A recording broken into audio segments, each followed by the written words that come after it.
This year marks the 10th year that the Liverpool Comedy Festival has been running, so I thought I'd not only attend the festival, but also explore Liverpool comedy and find out what gives Liverpool the reputation of being so funny.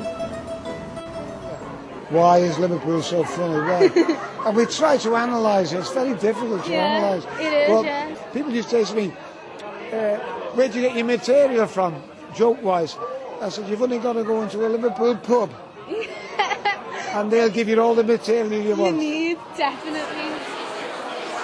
I have a theory on this, and I've said this before, and I believe in it. I'm going to get really serious on your ass now, okay? What I think it is because it's a port. Yeah. So it's the same as Newcastle and also as well Belfast and Glasgow, all really sharp-witted people. And I think because if you go back in the day in Liverpool's history, when the ships used to come in, you didn't have long to have a chat to people who were coming off, merchants who were trying to sell stuff, and I just think it has that banter.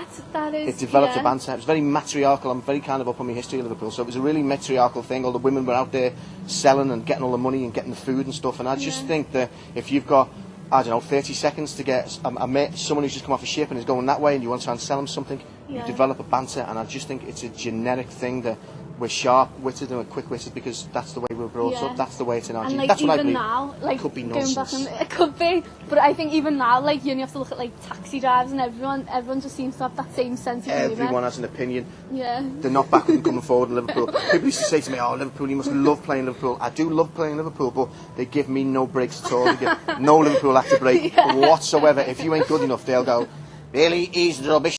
So they don't hold back. They don't hold back at all. Tough. I think Liverpoolian audiences are tough. It's just sometimes comedy clubs.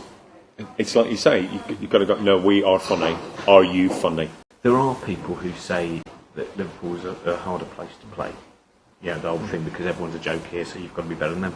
But I've actually found things like the Neptune. I think it was the old the jazz theatre there. I had one of my favourite gigs there, and I think it's anywhere that's got a very sharp identity to it, and not many cities still have an identity. I would say Newcastle still has, you know, it kind of there's a certain identity when you walk on stage. But I'm frequently surprised that it's not what I might have imagined it was going to be. I think you just need to work a little bit harder, but that's all right. Yeah.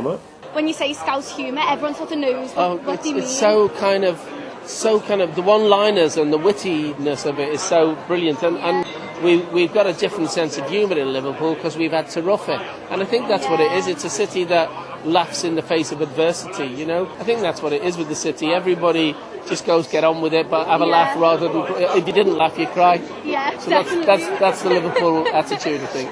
So Stuart, are you from Liverpool? No, I'm not. But I came to university here, and whilst I've been back on business a few times, this weekend I've come back to look at my own old haunts for the first time. That's lovely. Where are you from yourself? I'm from Leicester. Home of Europe's biggest comedy festival, so I understand. We're in competition. And how did the Liverpool's sense of humour compare with where you're from and other places that you've been? I think Liverpool's one of the few places in the country that's actually, you can say the phrase Liverpool sense of humour and people will know what you're talking about. It was one of the cities that used to get bombed in the war, and so people just used to get used to the fact that the hard times, and they've just got to make it the most of what's happening at the moment. You've got to as he said, you know, there's always somebody worse off than you. Yeah.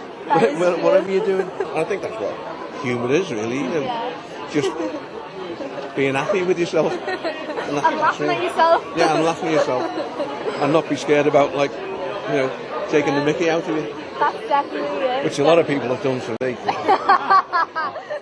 The owl's called Pippin.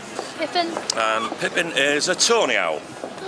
So I get a lot of comments in Liverpool about the likes of owl arse and things like that. Which is before I came here, I'd never heard that phrase before. I found the humour in Liverpool amazing. Some people are just incredibly funny. Has anything particularly obscure ever happened? Oh, there's all sorts of obscurity happening in Liverpool. I mean, one of my favourite ones is a fella said to me, he said, "I love your beard." And I said, "Thank you very much." He says, "My wife's got one just the same." I went down to the Epstein Theatre to speak to Keith Carter, one of the stars of this year's Liverpool Comedy Festival. Keith has been performing in the festival since its inception. And how's it grown from your perspective since it started? Well, there's more people. Yeah. You used to be playing to 2 dogs and a crisp bag when I first started. And now playing to 3 dogs and 2 crisp bags. Well, Really for other professions, there's a sort of a route that you sort of know to take, whereas comedy, it's sort of like, I don't know, there isn't necessarily. Yeah, you can't walk into a comedy club and say, "Can I go on stage, please?" They just go, Yeah. "No." Yeah. So how did you first get your like break? I went into a comedy club and said, "Can I go on stage, please?" I did. Did you? I did. It was one of those things where you have your mates go, "Hey, you're dead funny when you're drunk."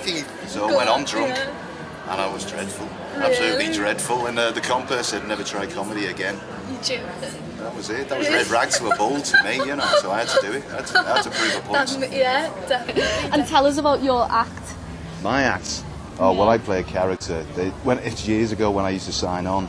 Was I used to do impressions of the people that I was queuing up with, you know. Really? So I go home to my mates and say, "You should have seen this fella and that fella. They'd be in stitches." And I thought, I can make some money out of this. Because there's some incredibly talented people in Liverpool, and we need to keep. We always will, though. It's a city of performers. It's a city that just has a confidence as well. So you know, definitely. I think there's so much going on. It's like letting people know how many opportunities there are. Absolutely. Like this is like the second.